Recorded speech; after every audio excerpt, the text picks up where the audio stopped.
5 minutes ago, a royal silence was shattered.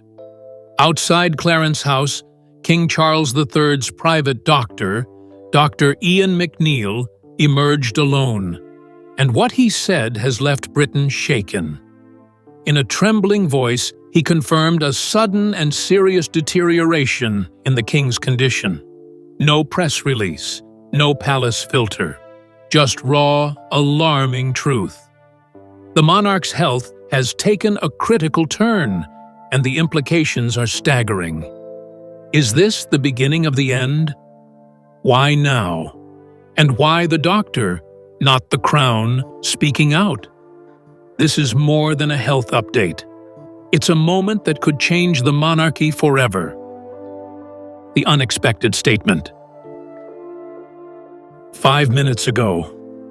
That was the phrase splashed across screens and headlines. Simple, urgent, and terrifying. At exactly 10:05 a.m., the King's personal physician, Dr. Ian McNeill, made an unannounced appearance outside Clarence House. Cameras clicked, reporters held their breath. And then came the words no one expected. His Majesty's condition has taken a critical turn. It was direct. No buffer. No palace press office. Just the King's doctor, standing in the October air, delivering a message that shattered any illusion of stability. Why did the doctor speak, and not the palace? That alone raised alarm bells. Royal physicians rarely, if ever, speak publicly. Even during Queen Elizabeth II's final days, statements were controlled, coordinated, and delayed. But here was Dr. McNeill, stepping forward on his own, or so it seemed. His statement referenced a sudden and significant decline within the past 72 hours, tied to the King's ongoing battle with cancer, which had been publicly acknowledged back in February 2024. This wasn't routine. This was something else. What makes this moment so seismic is who said it. Dr. McNeill is not a political figure. He's not a spokesman. He's the King's physician, and that role comes with one of the deepest levels of trust in the royal institution. For him to speak directly means either the palace authorized it under crisis, or he went off script. Both options are equally unnerving. Because if the King's doctor is sounding the alarm, what exactly is happening behind those gates? In the immediate minutes after the statement, major media outlets went into overdrive. BBC News interrupted programming, Sky News cut to live coverage, and hashtag King Charles began trending globally on X. No word yet from Buckingham Palace. Just silence. Social media exploded with concern, speculation, and fear. Was the king unconscious? Had there been an emergency transfer? And most haunting of all, was this the beginning of the end? For many, this was the first time hearing Dr. Ian McNeill's name. But within the royal inner circle, he's been a quiet, constant presence for years. And to understand the full impact of today's bombshell, we need to understand him and how deeply embedded he is in the King's private world. The history behind the Doctor-King relationship. Dr. Ian McNeill isn't just any physician. He's the man trusted with the health, and by extension, the stability, of the monarchy. Appointed as King Charles III's personal doctor in late 2022, just months after the late Queen's passing, Dr. McNeill was brought in for more than his impeccable credentials. A former consultant at St. Bartholomew's Hospital with over 25 years of experience in oncology and royal protocol, he was handpicked for his discretion, loyalty, and quiet strength. Until now, Dr. McNeill has never spoken publicly, not once. Even during the King's prostate treatment in January 2024 and the cancer revelation in February, he remained silent behind the scenes. Every update was filtered through the palace, vetted, measured, and carefully timed. That's what makes today's statement so jarring. This wasn't a routine check-in. This was a personal plea, possibly even a warning, from someone inside the medical circle of trust. The level of access this doctor has is staggering. He doesn't just manage routine medications. He's the one who sits at the king's bedside, coordinates treatments with private specialists, and oversees every clinical report. If anyone knows the full picture, it's McNeil. And that makes his decision to speak out not just surprising, but deeply significant. He holds the secrets no one else can confirm. Of course, trust and confidentiality are sacred in royal medicine. The monarch's health is traditionally guarded like a state secret. Even Queen Elizabeth's passing was framed in vague terms until after the fact. For Dr. McNeil to speak, especially with such urgency, breaks centuries of royal medical silence. It begs the question, what happened that made silence more dangerous than speaking out? So what exactly did Dr. McNeil say? Beyond the emotion and the shock, what was actually confirmed? Let's break down the facts and the gaps in that unexpected statement. What was actually confirmed? In his 2-minute address, Dr. McNeil gave only a handful of concrete details, but each one carried enormous weight. The headline, King Charles III has suffered a sudden complication in his ongoing cancer treatment, leading to a serious decline in his immune function. According to McNeil, this shift was first detected on October 18th, confirmed through blood work and imaging.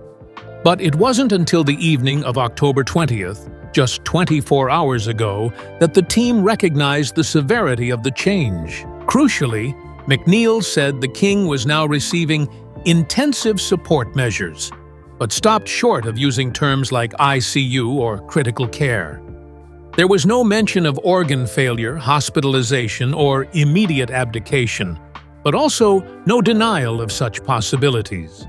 The language was carefully poised, enough to alert, but not enough to inform. He made it clear that the king remains conscious and communicative, but added that ongoing deterioration remains a concern over the coming days. And then came the most cryptic line. This statement reflects my professional responsibility to the crown and may not represent an official position of the royal household. That single sentence sent a chill through the press corps. Was the palace caught off guard? Did they try to block him? Was this a rogue move from a loyal servant under moral pressure? What we didn't get was any confirmation of new diagnoses, potential hospital transfers, or involvement of other royals in daily governance. The scope appeared limited to Charles himself, but the implications ripple far wider. The use of medical terms without elaboration raised questions. What kind of cancer is worsening? What treatment was compromised? And why no clarification from Buckingham Palace, now 6 hours into silence? To understand the weight of this latest development, we need to look back. The king's health story didn't start today.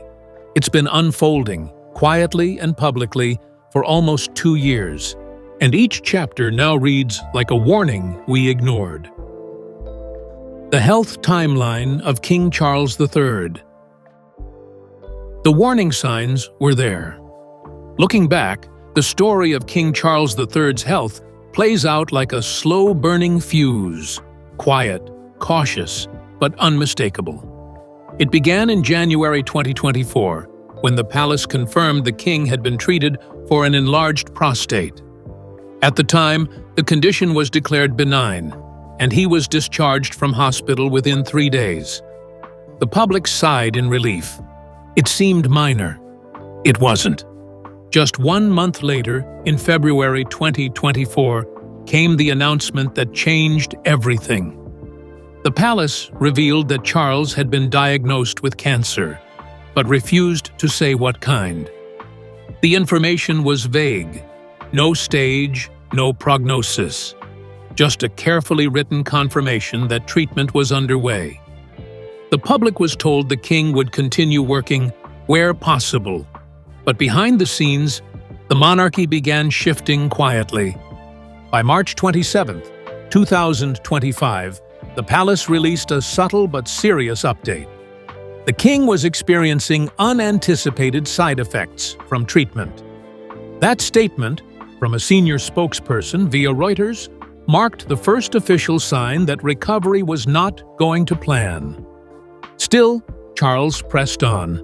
He made limited public appearances, presided over documents, and issued short video messages from Sandringham and Balmoral.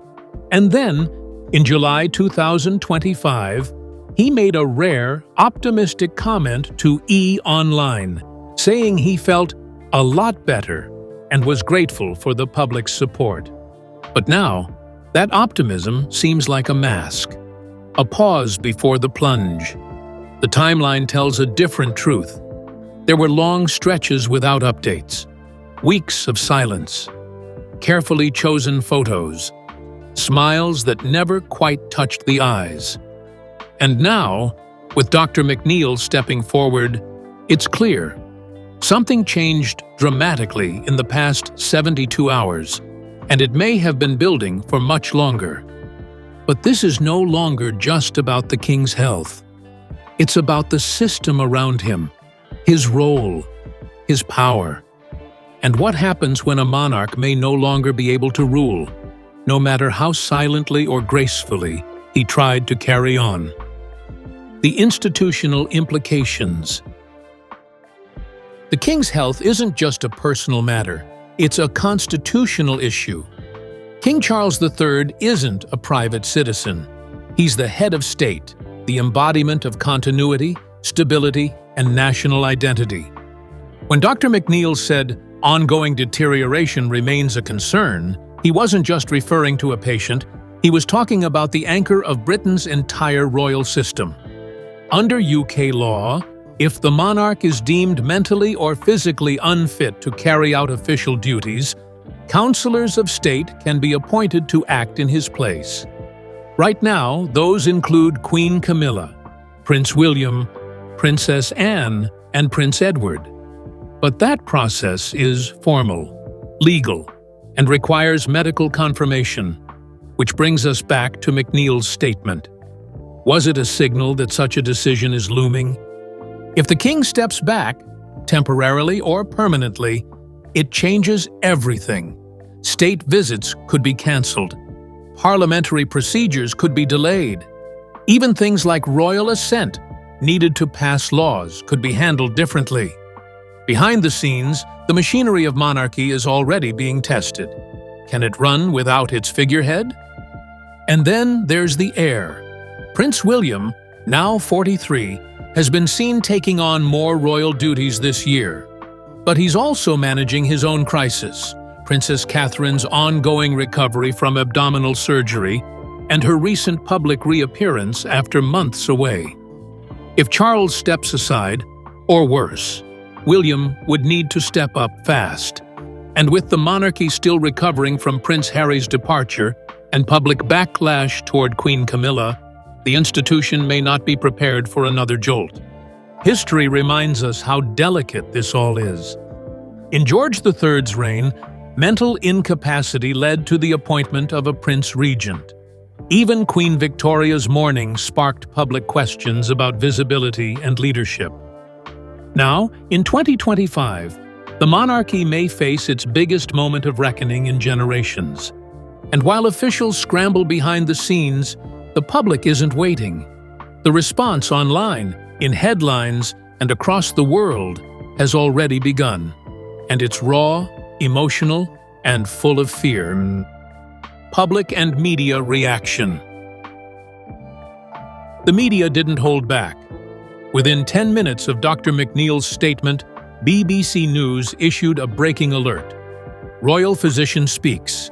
King's condition has worsened.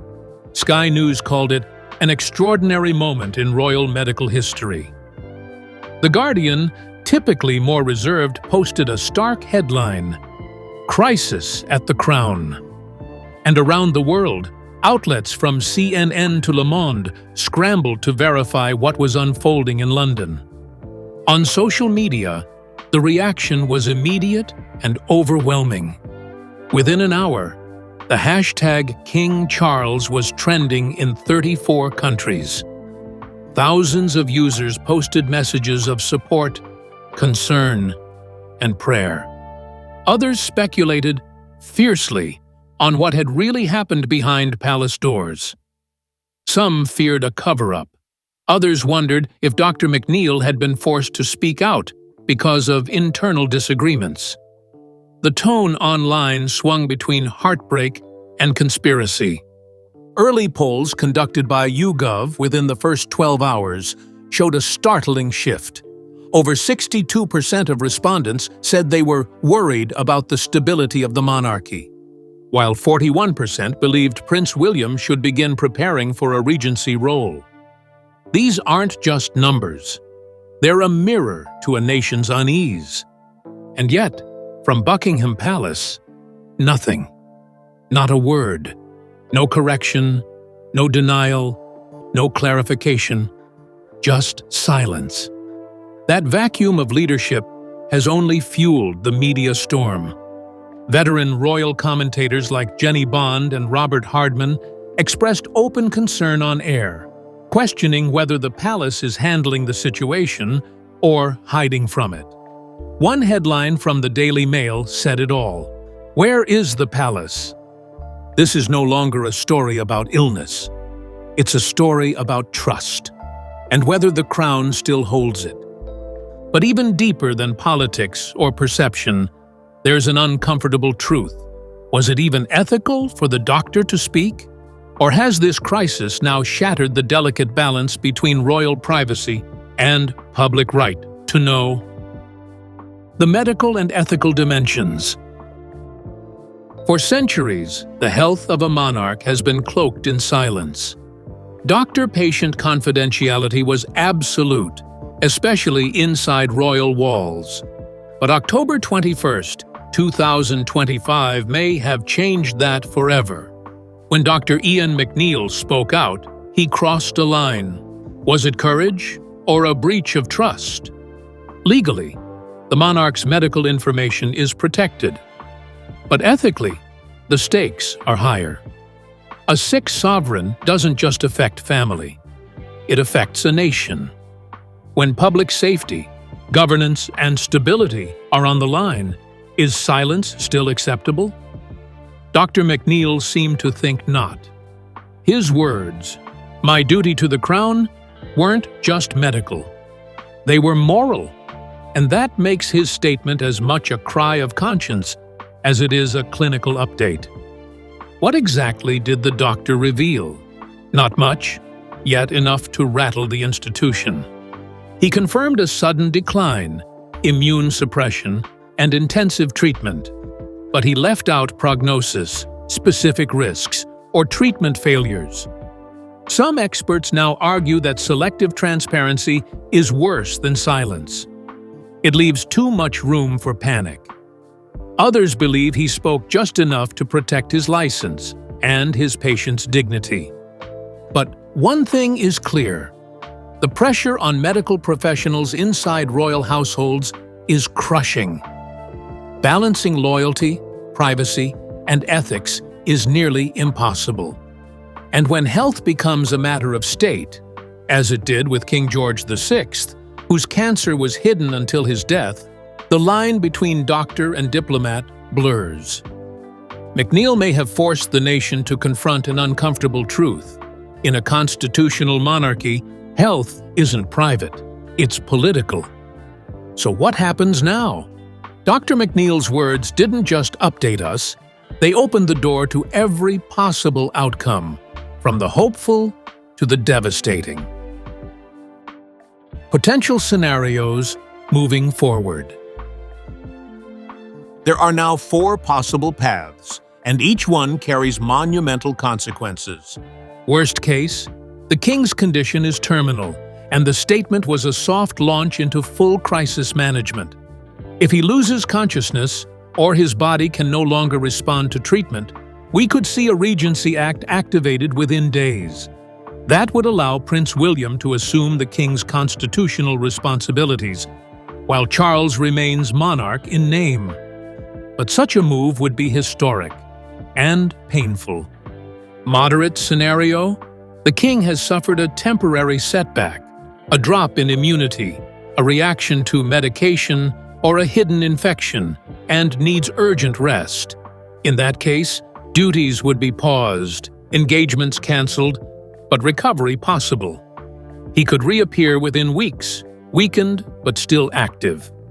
That would buy the palace time, but it would also raise calls for clear succession planning. Best case? This is a moment of recalibration. Dr. McNeil's statement may have been an act of transparency, a rare glimpse into a manageable situation. Perhaps the king is still stable, treatment has been adjusted, and this is a turning point, not a cliff. But if that's true, why has the palace remained silent for over 18 hours? And then there's the hidden scenario, one no one wants to say aloud. What if this isn't just physical? What if the king's mental clarity, stress levels, or constitutional capacity are in question? Dr. McNeil's subtle phrasing, especially his reference to professional responsibility, has fueled whispers that this may be about more than medicine. Is the king emotionally exhausted? Psychologically overwhelmed? Is this the beginning of a soft exit? The clock is ticking. If more updates don't come in the next 24 to 48 hours, the media storm will only grow. Public trust will erode, speculation will soar, and pressure will mount on Prince William, who may be thrust into leadership whether he's ready or not. But the stakes here stretch far beyond Windsor Castle. This crisis may change how the UK and the world handles monarchy, power, and the silent rules no one talks about until they're broken. Larger political and constitutional stakes. A sovereign doesn't govern, but they hold the seal of governance. If King Charles becomes incapacitated, every aspect of state must adapt.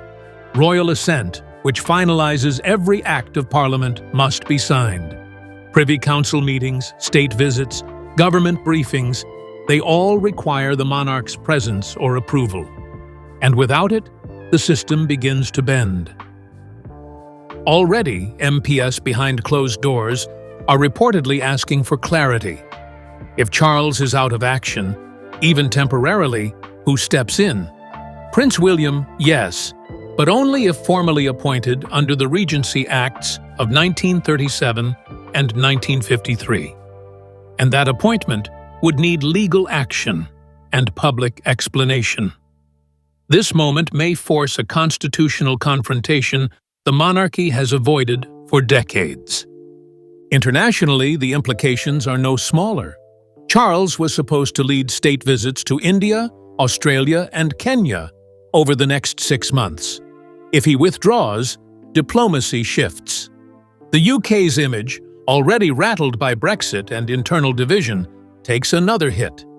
And within the Commonwealth, where loyalty is fragile, a weakened monarch could accelerate debates about republicanism. Then there's the symbolism. The king represents continuity, legacy, the passing of time. If he fades too soon, the monarchy loses its stabilizing force. And with Queen Elizabeth II gone only 3 years, the monarchy has barely had time to settle before shaking again. This may be the tipping point. Quietly, think tanks, constitutional scholars, and royal advisors are reportedly preparing papers on emergency succession, legal safeguards, and the future of transparency in royal health. Because this isn't just a family crisis, it's a system under stress. But in the end, this isn't just about thrones, titles, or constitutions. It's about people, about you, and about how the country sees itself through the eyes of a king who may no longer be able to lead.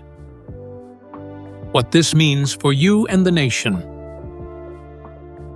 Right now, millions are asking the same question: what happens next? And the truth is, we don't know. But one thing is certain: this moment matters. It may be the moment the British public realizes the monarchy isn't eternal. It's vulnerable, fragile, human. For ordinary citizens, the emotional weight is heavy. King Charles III has barely begun his reign. After decades of waiting, he ascended the throne in September 2022, only to face illness, pressure, and public expectation. Many feel sympathy, some feel frustration, but nearly everyone feels uncertainty. Will he recover? Will he step down? Will we see another coronation in our lifetime? For the media, this is a reckoning. Gone are the days of gentle euphemisms and royal protection. Now, the public expects transparency, clarity, truth, even if it's uncomfortable. And if the palace continues to stay silent, trust may fracture permanently. For historians, this moment will likely become a defining page in modern monarchy. A turning point, like Edward VIII's abdication or Diana's funeral, where public emotion collides with royal tradition. And what comes next will shape how future generations see the crown, not just as a symbol, but as a reality. And for succession watchers, the implications are enormous. Already, attention is shifting to Prince William, his role, his readiness, his public image. Princess Catherine, still recovering herself, may soon be pulled into greater public life.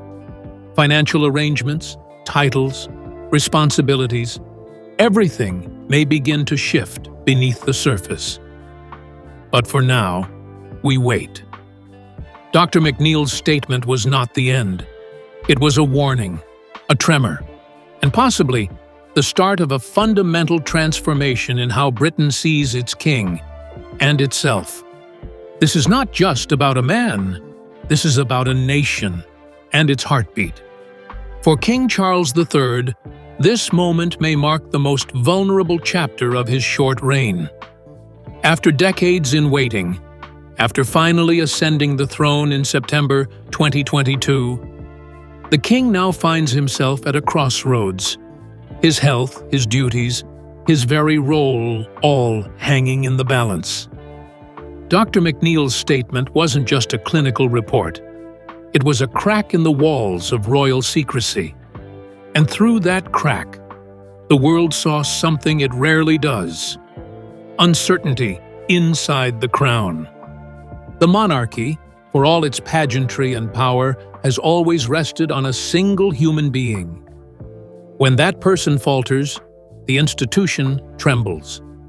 With Prince William already quietly stepping into more responsibilities, and Queen Camilla reportedly holding emergency briefings behind palace doors, the royal family is clearly bracing for impact. Whether it's a temporary pause, a constitutional transition, or something even more profound, change is coming. But for the British people, this is more than headlines.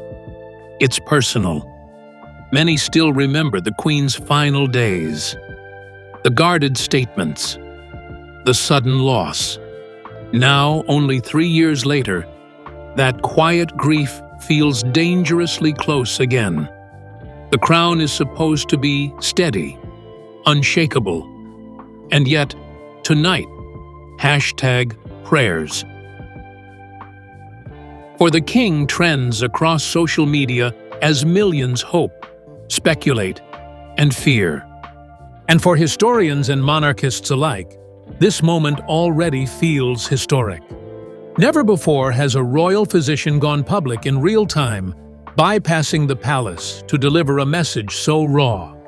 It signals a possible shift in how royal health is treated, not as hidden, whispered news, but as a matter of national concern. So what comes next? More statements? A palace response? A formal announcement about duties, regency, or succession? Or will silence continue, allowing speculation to reign? The only thing clear right now is this. Something changed 5 minutes ago, and it cannot be undone. The monarchy is at a precipice. Whether it holds or breaks depends on what the crown does next. But no matter how this unfolds, one thing is certain. The king is no longer just recovering, he is fighting, and so is the future of the throne.